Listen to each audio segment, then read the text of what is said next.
दोस्तों अगर आप एक ईपीएफ मेंबर हैं तो ये वीडियो आपके लिए बहुत ही इंपॉर्टेंट होने वाली है। इस वीडियो को शुरू से अंत तक जरूर देखिएगा। दोस्तों ईपीएफओ ने एक नोटिफिकेशन जारी किया है और उन मेंबर्स को अपनी बैंक अकाउंट डिटेल्स को अपडेट करने को बोला है जिनका बैंक अकाउंट कुछ ऐसे बैंकों में है जिनके आईएफएससी कोड 1 अप्रैल 2021 से इनवैलिड हो चुके हैं यानी बदल चुके हैं। इसका मतलब है कि जिन ईपीएफ मेंबर्स का बैंक अकाउंट उन बैंकों में है जिनका हाल ही में मर्जर हुआ है और उनके आईएफएससी कोड्स बदल चुके हैं, तो उन मेंबर्स को अपने पीएफ अकाउंट में अपनी बैंक अकाउंट डिटेल्स को अपडेट करना ही पड़ेगा और अपने नए वाले सही आईएफएससी कोड को अपडेट करना पड़ेगा। ईपीएफओ ने अपने नोटिफिकेशन में किन किन बैंकों का नाम लिया है जिनका आईएफएससी कोड बदल चुका है और ऑनलाइन कैसे हम अपनी बैंक अकाउंट डिटेल्स को अपने पीएफ अकाउंट में अपडेट कर सकते हैं, और अगर हम अपनी बैंक अकाउंट डिटेल्स को अपने पीएफ अकाउंट में अपडेट नहीं करते हैं तो उसका क्या नुकसान हो सकता है। इन सभी सवालों के जवाब आज की वीडियो में आपको मिलने वाले हैं। दोस्तों वीडियो को शुरू करने से पहले अगर आपने चैनल को सब्सक्राइब नहीं किया है तो प्लीज सब्सक्राइब कीजिए और प्रेस कीजिए बेल बटन को, ताकि फ्यूचर में जब भी मैं ऐसी अपडेट डालूं या ऐसी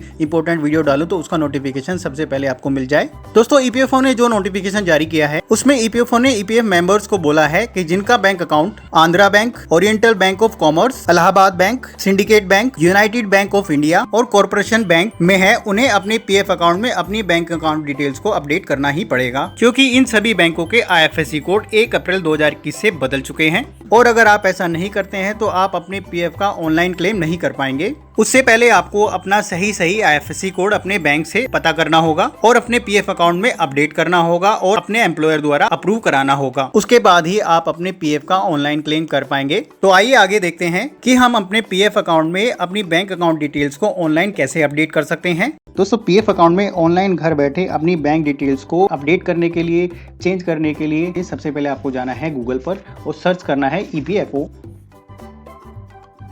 जैसे ही आप सर्च करेंगे तो सबसे ऊपर आपको लिंक दिखाई देगा, वो होगा एम्प्लॉइज प्रोविडेंट फंड ऑर्गेनाइजेशन का, यानी कि www.epfindia.gov.in का। उस पर आपको क्लिक करना है और वेबसाइट को ओपन कर लेना है। वेबसाइट का लिंक मैं आपको अपने डिस्क्रिप्शन में भी प्रोवाइड कराऊंगा, वहां से आप डायरेक्ट क्लिक करके आप वेबसाइट पर पहुंच सकते हैं। उसके बाद आपको जाना है सर्विसेज पर और उसके बाद क्लिक करना है फॉर एम्प्लॉइज पर।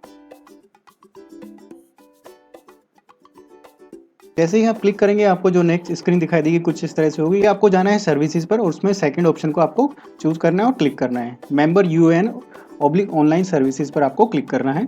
जैसे ही आप क्लिक करेंगे आपको जो नेक्स्ट स्क्रीन दिखाई देगी वो कुछ इस तरह से होगी। यहाँ पे आपको अपनी लॉगिन डिटेल्स के साथ लॉगिन कर लेना है अपने ईपीएफ अकाउंट में, यानी आपको यहाँ पे अपना यूएन नंबर डालना है, पासवर्ड डालना है और कैप्चा कोड डालना है और साइन इन पर क्लिक कर देना है। जैसे ही आप साइन इन पर क्लिक करेंगे आपका पीएफ अकाउंट में लॉगिन कंप्लीट हो जाएगा और नेक्स्ट स्क्रीन आपको जो दिखाई देगी कुछ इस तरह से होगी।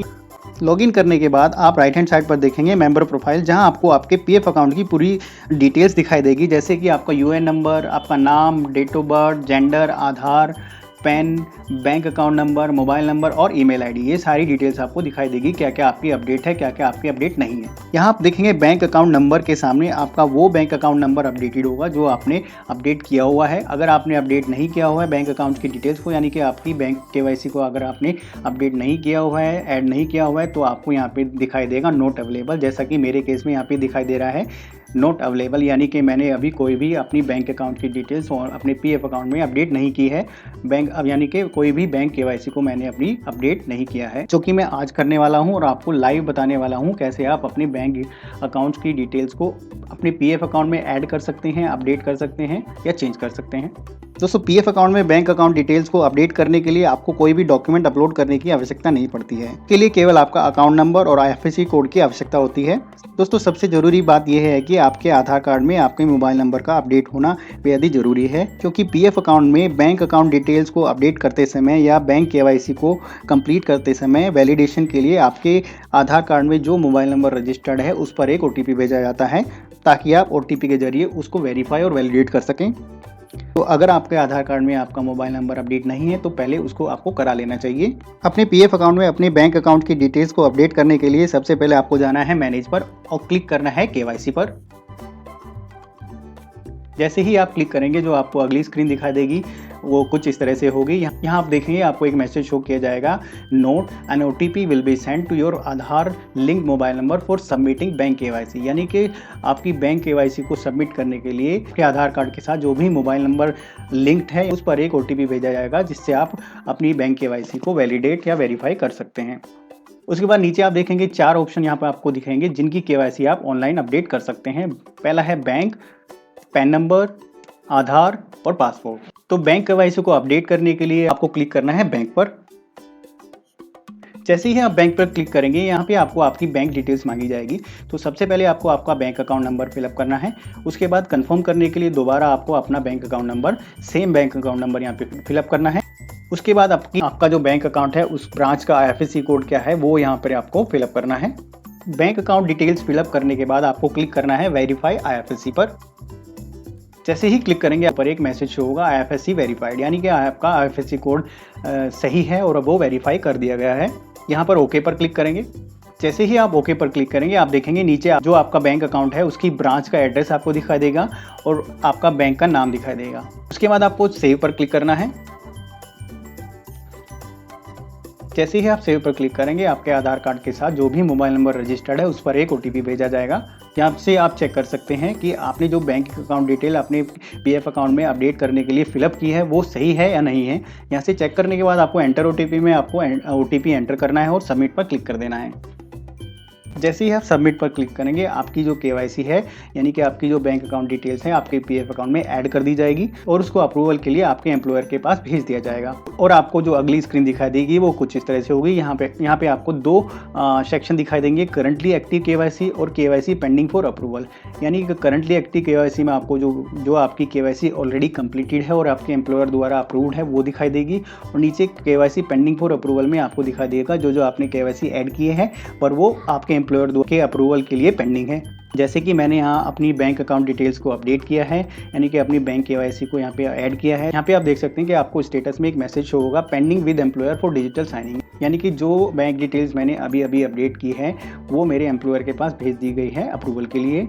उसके बाद आपको रिमार्क्स में एक मैसेज होगा to be invalidated automatically if not approved by employer within 60 days of seeding date, यानी कि जब आपने ये डिटेल्स ऑनलाइन EPFO पोर्टल पर अपने PF अकाउंट में सीड की है, यानी कि आपने अपडेट की है, उसके 60 दिनों के भीतर अगर एम्प्लॉयर आपका ये अप्रूवल नहीं करता है आपकी केवाईसी को तो आपका ये ऑटोमेटिकली कैंसल्ड हो जाएगी। आपको दोबारा ये केवाईसी अपडेट करनी पड़ेगी।